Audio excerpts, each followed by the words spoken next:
ऐश्वर्या राय नाचती हुई दिखेगी, ऐश्वर्या राय नाचती हुई दिखेगी, डांस होगा वहां पे। मीडिया में कुछ दिखाना है तो ऐश्वर्या राय को नाचते हुए दिखाना है। उधर देखो, वो देख ऐश्वर्या राय। मैं पूछना चाहती हूँ, ऐश्वर्या राय जी तो थी भी नहीं 22 जनवरी की प्राण प्रतिष्ठा में। घटिया नहीं, घटिया नाविका जी, जेन्युइनली घटिया। ये उनकी बहू है जो राहुल गांधी के पिताजी के परम मित्र हुआ करते थे।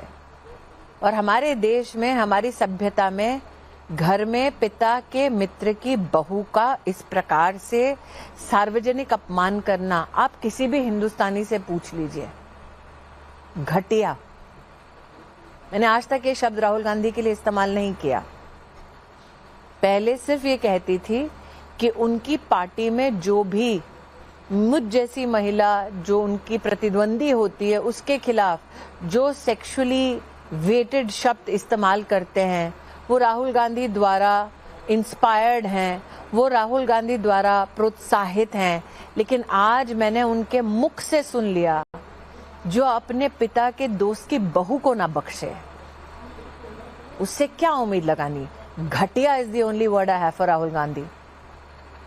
किसी भी महिला के खिलाफ इस तरह का रवैया, और खास करके वो तो वहां थी भी नहीं, बार बार घटिया नाविका जी, घटिया। मैं दोबारा कहती हूँ, मैं कह रही हूँ घटिया।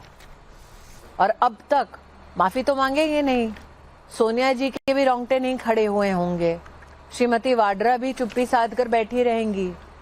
लेकिन कौन बोलता है अपने ही घर में पिता के मित्र की बहू के बारे में ऐसा? तो जिसके अपने परिवार और अपने सो कॉल्ड पिताजी के फ्रेंड सर्कल की बहुओं के प्रति सम्मान नहीं है, वो देश में किसी की भी बहू, बेटी, माँ, उसके प्रति सम्मान की मुद्रा रखेगा क्या? अगर श्रीमती सोनिया गांधी सुन रही हैं आज, वैसे तो मुझे नहीं लगता वो टाइम्स नाउ देखती होंगी, I just want to tell her, घटिया, that's what her son is. Smriti Irani ji, मैं ये भी पूछना चाहती हूँ कि रायबरेली, सोनिया गांधी जी और गांधी परिवार की ये ट्रेडिशनल सीट रही है, लेकिन रायबरेली से राज्यसभा का रास्ता लिया है तो सोनिया गांधी। नाविका जी एक सेकेंड, नाविका जी एक सेकेंड। मुझे लगता है 2014 के बाद और 2019 के बाद विशेषतः देश भर की मीडिया कम से कम ये तो समझ चुकी है, there is nothing called a traditional seat. एक लोकतंत्र में ट्रेडिशनल सीट का मतलब है आप लोकतांत्रिक ढांचे की बात नहीं कर रहे हैं, आप मानकर चल रहे हैं कि ये एक खास परिवार के लिए सत्ता का केंद्र है। लोकतंत्र का इससे बड़ा अपमान नहीं हो सकता। जहां तक कि सोनिया जी की बात है, क्योंकि मैं रायबरेली में दिशा कमेटी की चेयरपर्सन हूं और वहां का हाल ही में सहकारिता कोऑपरेटिव का चुनाव हम ही लोगों ने जीता है, और आज सलोन विधानसभा में जो जनपद रायबरेली का हिस्सा है लेकिन लोकसभा अमेठी है, तो हमसे सटा हुआ और मैं उस जनपद में काम करती हूँ। मैं इतना कह दूं कि अगर सोनिया जी इस वक्त आती चुनाव लड़ने तो हार जाती।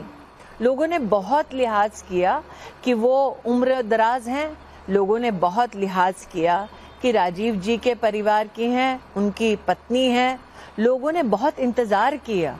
लेकिन कहीं ना कहीं रायबरेली के लोगों के मध्य में ये प्रश्न उठता था कि आज आप हमको हेल्थ का, उम्र का आप हमको बतला रहे हैं कारण, लेकिन ये सारी बाधाएं तब नहीं आ रही थी जब देश के अलग अलग प्रांतों में गांधी परिवार घूम रहा था अपनी राजनीति के लिए। ये सारी चुनौतियां तब नहीं आ रही थी जब गांधी खानदान विदेश यात्रा कर रहा था या स्थानीय इलाकों पर अपनी छुट्टियां मना रहा था। ये बाधाएं तभी क्यों आती हैं जब जनता के मध्य में जाकर काम करना होता है। तो मुझसे उम्र में बड़ी हैं सोनिया जी, इसलिए मैं कोई ऐसी व्यक्तिगत ओछी टिप्पणी नहीं करना चाहूंगी, लेकिन निश्चित रूप से उनको इस बात का कहीं ना कहीं संकेत मिल गया था कि इस बार वो चुनाव हारने वाली है और जीवन के इस पड़ाव में ऐसी शर्मनाक हार पॉलिटिकली उनके पूरी इमेज को डिस्ट्रॉय कर सकती है। इसलिए सेफ एक उन्होंने शायद ऑप्शन लिया है। ये उनका लोकतांत्रिक अधिकार है, इस पर मुझे कुछ बोलना नहीं है। लेकिन आज मैं यहाँ आते आते एक सूची देख रही थी जो इन लोगों ने प्रेषित की है, जहां पर ये लड़ना चाहते हैं। मैं तो कहूंगी आप अगर इसके ऊपर रिफ्लेक्ट करें नाविका जी, तो आप अखिलेश यादव की तेज तरह राजनीति देख सकती हैं। इस पूरी सूची में सबका ध्यान अमेठी रायबरेली में गया है।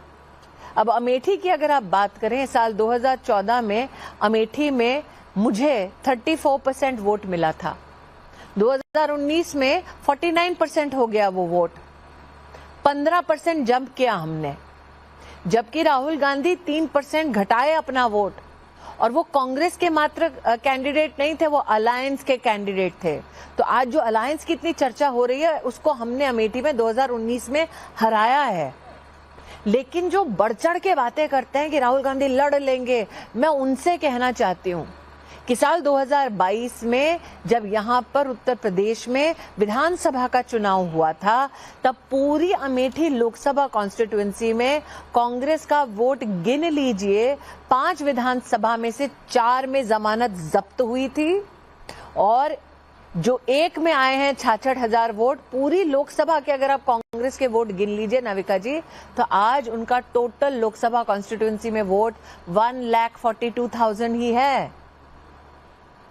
तो जो 1,40,000 वोट रखता है अमेठी लोकसभा क्षेत्र में, वो क्या डींगे हाँक रहे हैं।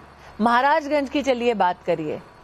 महाराजगंज में 2019 में कांग्रेस को कितने परसेंट वोट मिले? 5%। बीजेपी को 59% मिले थे। बुलंदशहर में कांग्रेस को कितने परसेंट वोट मिले? 2%। बीजेपी को 60% वोट मिले थे। मैं तो कहती हूँ कि मैं जानती हूँ 17 सीटों में अखिलेश जी ने चतुराई दिखाई है, वो सारी सीटें दे दी जहां कांग्रेस की जमानतें जब्त हुई हैं। बिल्कुल, कांग्रेस ने सहारनपुर, प्रयागराज, अमरोहा, बुलंदशहर, इन सीटों पर, और देवरिया और सीतापुर में पिछले 40 सालों से तो कम से कम कांग्रेस नहीं जीती, और 17 में से तो 6-7 सीटें यही हैं। बाकी वो कई सीटें हैं जो 2009 के बाद नहीं जीती, कोई 2004 के बाद नहीं जीती। लेकिन एक और सवाल आपसे पूछना चाहती हूँ। गुस्सा, ये लोकसभा का चुनाव है। नाविका जी एक चीज और जी, नहीं, एक सेकेंड, एक चीज और लोकसभा के संदर्भ में ही बोल रहे हो। अब आपने ये तो विश्लेषण कर लिया कि जिन सीटों पे जमानत कांग्रेस की जब्त होने वाली है, वहां जानबूझकर सपा ने उनको टिकट या सीट छोड़ने की बात कही है। दूसरी बात, आपको अटपटा नहीं लगता कि 2 दिन से ये अटकलें चल रही थी कि अखिलेश जी यात्रा में जुड़ेंगे, नहीं जुड़ते, आज अचानक ही अलायंस अनाउंस हो गया। इसका मतलब राहुल गांधी का साथ भी अखिलेश जी को फिजिकल प्रेजेंस मंजूर नहीं है।